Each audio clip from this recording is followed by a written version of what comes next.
Assalamualaikum warahmatullahi wabarakatuh. Materi kita pada hari ini yaitu manajemen transaksi. Apakah yang disebut sebagai transaksi? Satu transaksi dapat didefinisikan sebagai sekumpulan tugas. Nah, tugas ini sendiri, satu tugas itu adalah unit yang paling kecil, jadi unit pekerjaan paling minimum yang tidak bisa dibagi lagi. Nah, transaksi ini juga kita sebut sebagai suatu eksekusi program yang akan mengakses dan mengubah isi dari suatu basis data. Perubahan tersebut bisa terjadi untuk keseluruhannya, sebagian, atau bahkan satu perintah saja.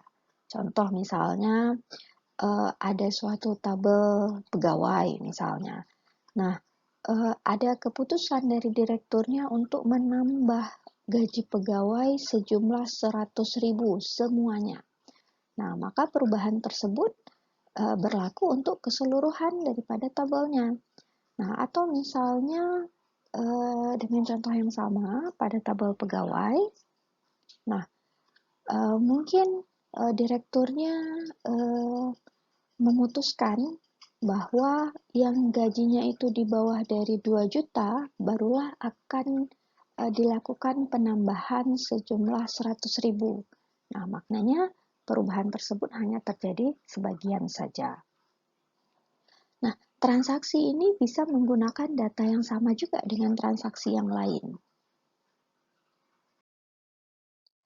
Contoh ya, contoh transaksi, anggaplah ada 2 akun bank dari penabung, namanya itu A dan B. Nah, A ingin mentransfer uang sejumlah 500.000 ke B. Nah, jadi proses utamanya itu sebetulnya ada 2 ya. Jadi kurangi 500.000 dari saldo A, kemudian tambah 500.000 ke saldo B. Nah, kalau kita lihat alur prosesnya yang lengkapnya lebih kurang seperti ini. Nah, kalau kita ingin mengurangi saldo A, berarti kan kita buka dulu. Nah, buka dulu akun A, open account A, kemudian nilai balance-nya kita simpan, ya. Kemudian kita kurangi nilai balance-nya. Nah, kemudian di-update nilainya, ya. Jadi nilai balance A sekarang adalah sesuai dengan yang sesudah dikurangi. Barulah kemudian akun A ditutup. Ya, ditutup ini maknanya proses terhadap akun A ditutup. Nah, kemudian apa yang berlaku pada transaksi langkah-langkah transaksi yang ada pada saldo B lebih kurang sama. Yang pertama dia buka akun dulu, kemudian simpan nilai balance-nya, kemudian nilai balance-nya ditambah 500.000, kemudian nilai balance-nya diupdate sesuai dengan nilai balance yang baru. Baru kemudian akun tersebut ditutup. Nah, transaksi yang kesannya sederhana seperti ini yang mungkin akan sering kita lakukan juga pada kondisi sehari-hari, tapi ternyata melibatkan banyak tugas-tugas kecil. Nah, jadi memang yang dikatakan suatu transaksi itu dia terdiri dari langkah-langkah dari beberapa tugas-tugas kecil lagi.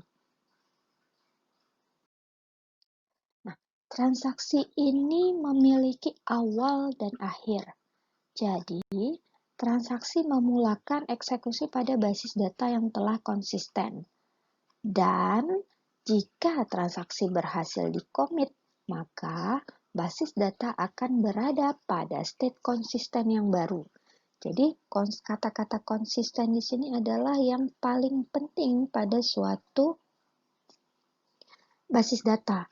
Ya, jadi konsisten ini bermakna correctness atau yang betul.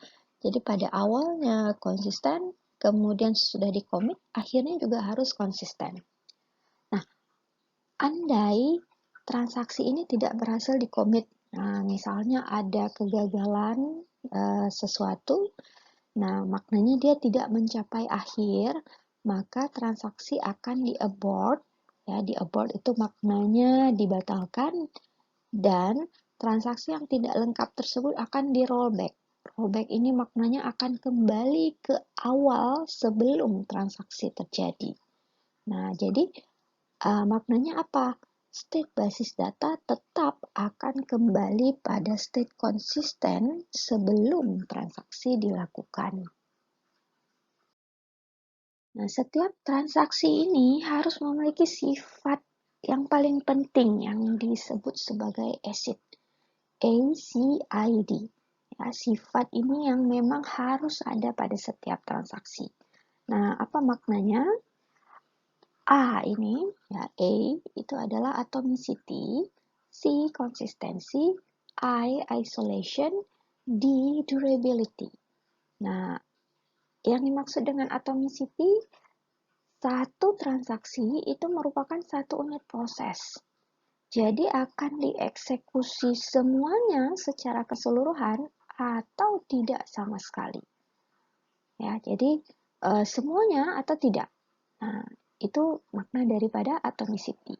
Kemudian konsistensi bermakna state basis data konsisten di awal, maka di akhirnya juga harus konsisten.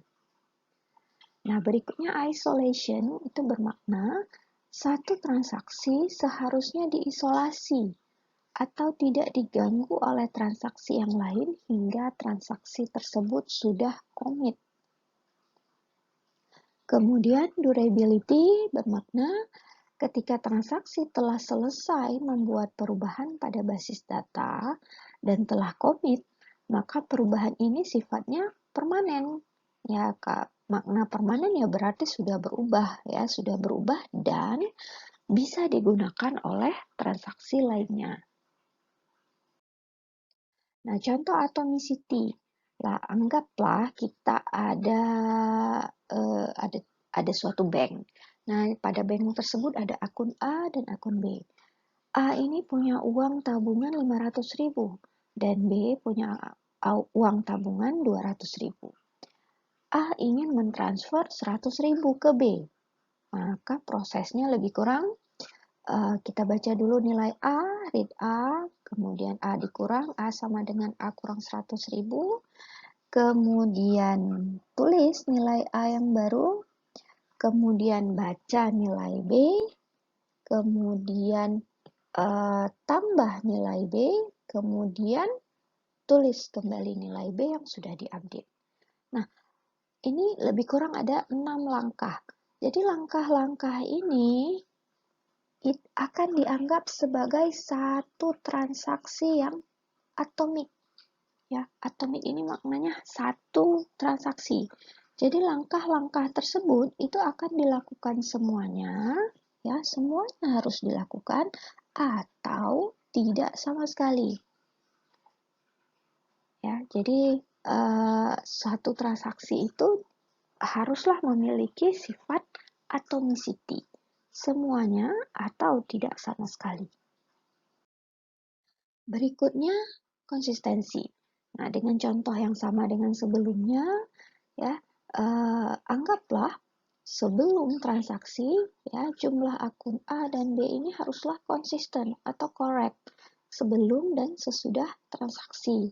Jadi kalau sebelum transaksi, kalau A dan B itu dijumlahkan 500 tambah 200.000, totalnya 700.000. Sesudah proses transaksi, ya, proses transfer tadi, maka jumlah akun A ditambah dengan jumlah akun B haruslah tetap 700.000. Nah, maknanya database tersebut konsisten, ya. Walaupun telah terjadi suatu transaksi, tapi hasil akhir daripada transaksinya itu juga konsisten atau betul sesuai dengan yang diharapkan. Berikutnya adalah contoh isolation. Nah, dengan contoh yang sama seperti sebelumnya, ya, proses transfer dari A ke B. Nah, anggaplah proses tersebut kita namakan transaksi 1, T1. Kemudian ada transaksi yang lainnya, T2. Nah, ya. Nah, T2 ini kalau kita tidak melakukan isolation, Tiba-tiba pada saat langkah keempat, nah langkah keempat yang ini, kita melakukan proses. Kita read A, lalu kita read B. Jadi kita baca nilai A, ya nilai A dibaca saat pada langkah keempat, nilainya itu sudah menjadi berapa? 400.000. Kan awalnya 500 ya, udah dikurang 100, maka pada langkah keempat dibaca udah 400.000. Lalu read B. Nah, berarti di sini berikutnya dibaca nilai B. Nah, sesudah itu dibaca nilai B, awalnya itu nilai B baru berapa? 200.000, kan belum sampai ke langkah 6, ya. Nah, maka nilai B yang dibaca adalah 200.000. Jadi kalau kita tambahkan nilai A dan B, maka totalnya adalah 600.000. Nah, maknanya apa? Tidak konsisten, ya. Nah, jadi itu kalau transaksi tidak kita isolasi. Nah, sehingga apa? Data yang dipakai pada satu transaksi harus diisolasi hingga commit atau terminate, barulah transaksi lain boleh menggunakan data yang sama.